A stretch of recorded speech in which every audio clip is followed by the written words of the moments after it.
À 18 ans, François Mitterrand s'était amusé à se soumettre au questionnaire de Proust. À la question « Ce que vous voudriez être », il répondait déjà « Tout ou rien ».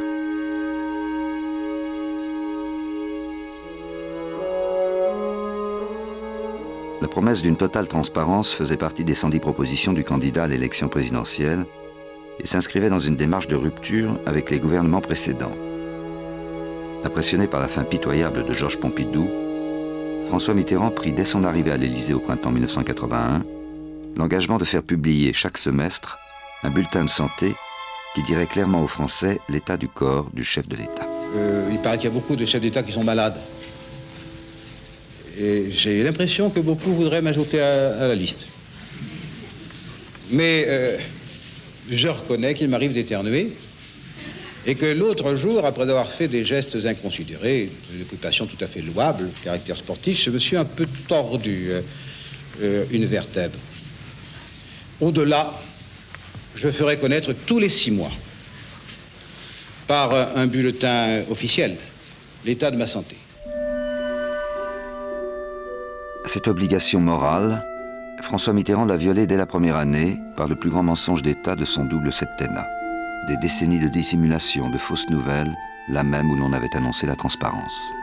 Le docteur Gubler écrit « François Mitterrand a voulu faire croire que la publication régulière de bulletins de santé avait une vertu politique. Or, ce système ne rime à rien. C'est une tromperie, une fausse bonne idée qui s'est retournée contre lui avec une rapidité qu'on n'aurait jamais pu imaginer.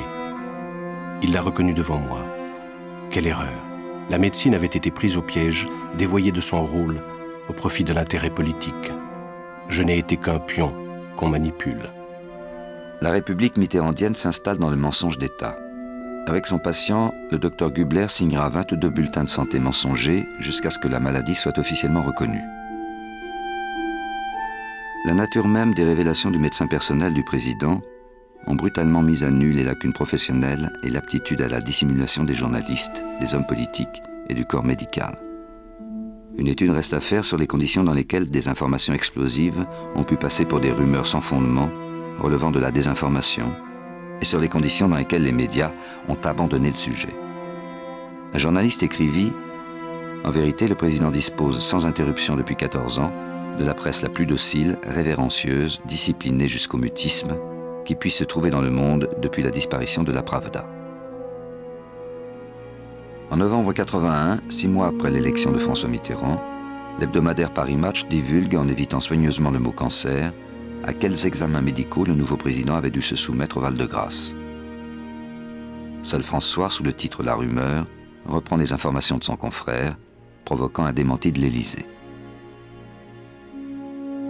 C'était des informations qui étaient strictement confidentielles au Val-de-Grâce et qui ne pouvaient être fournies que par le service de santé des armées.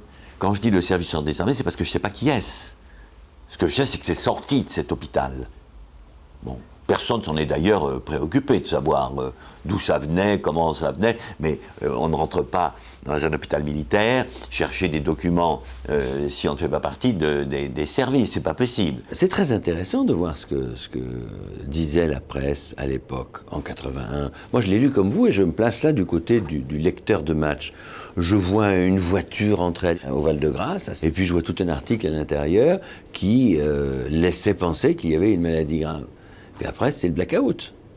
Donc pourquoi, et ça vous interrogez les journalistes d'investigation. Encore une fois, moi je suis extrêmement favorable et je me défendrai bec et ongle le secret médical, autant le journaliste d'investigation doit faire son boulot. Et il doit dire ce qu'il pense, et s'il y a des informations qu'il croit utile de divulguer, qu'il les divulgue. S'il veut les masquer, s'il veut faire des rétentions d'informations, qu'il le fasse, mais qu'ils ne viennent pas nous dire qu'ils ne savaient rien. Certains ont décidé de ne pas parler. Pourquoi y a-t-il eu cette espèce de chape de plomb, si je puis dire, ou non, c'est pas une chape de plomb, parce que chape de plomb voudrait dire qu'on pourrait le soulever. Il y a plutôt cette non plus désinvolture, mais cette espèce de balayage, si je puis dire. On a éjecter le problème. Il y avait, c'est vrai, en 1981 et début 82, dans le Paris médical, des rumeurs, mais des rumeurs, sans plus. Et ces rumeurs se sont éteintes. Mais il y a eu des rumeurs, c'est vrai.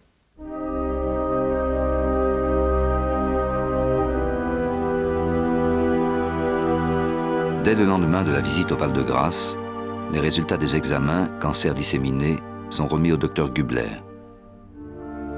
Le président les réclame, mais je n'ose pas les sortir de ma poche. Ce n'est pas facile d'avoir à dire certaines choses au chef de l'État. Je lui fais comprendre qu'il a un cancer, mais le mot n'est pas prononcé. Je lui propose une liste de grands patrons en urologie et, après hésitation, il a arrêté son choix sur le professeur Steg. Je vais voir Steg à Cochin et après lui avoir demandé la plus grande discrétion, je lui décris la situation. Rendez-vous est pris à l'Élysée. Nous arrivons à 20h.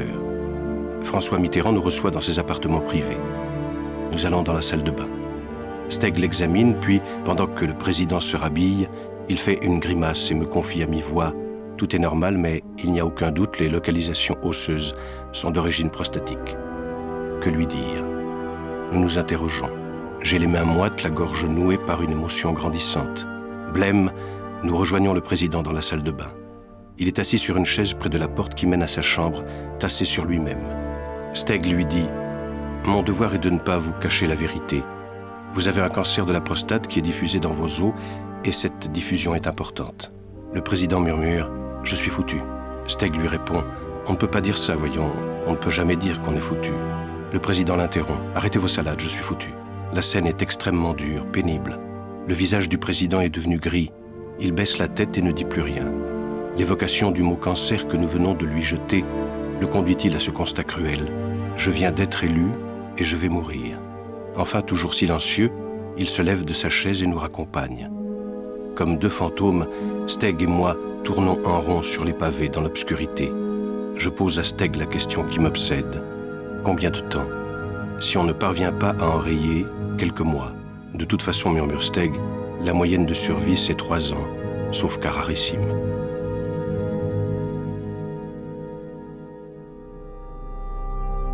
Quelques jours après les révélations du docteur Gubler, une journaliste de l'événement du jeudi met en doute son récit et révèle que François Mitterrand avait été soigné dès 1978 à Lyon.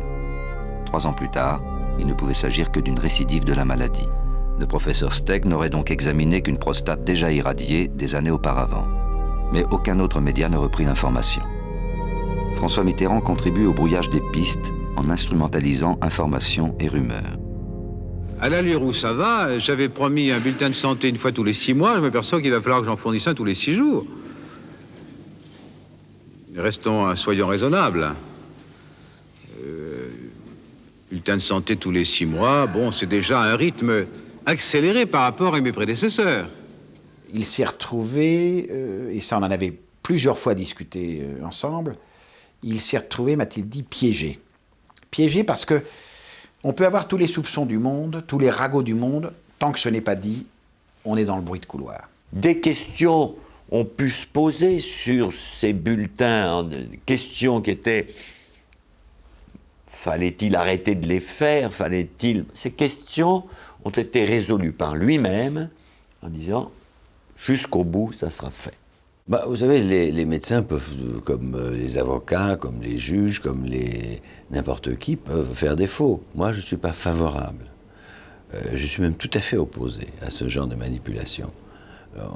On ne doit pas, quand on décide de donner son état de santé, on ne doit pas se reposer sur un faux signé par un médecin pour le crédibiliser. Je crois que c'est monstrueux, en fait, c'est monstrueux de faire ça. Entre le non-dit et le mensonge, il y a un pas important. Et on a le droit de ne pas dire. Je crois que là, ça fait partie de la première des libertés humaines. On a le droit de ne pas dire.